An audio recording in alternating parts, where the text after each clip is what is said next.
Good afternoon, welcome to this edition of Newman's Own Travel Adventures. We're in North Carolina and we're witnessing some escaped elephants that are standing out here on the side of the highway.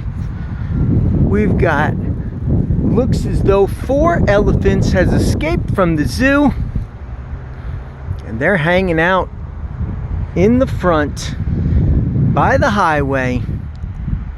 Look at that right there.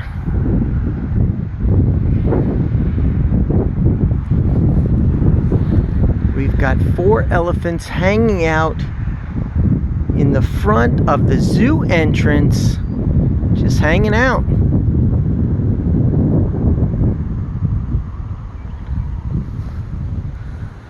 Checking out these elephants, you know.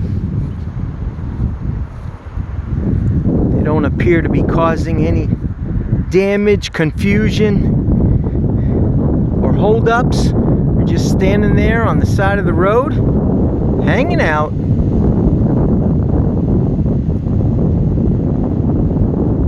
And away we go.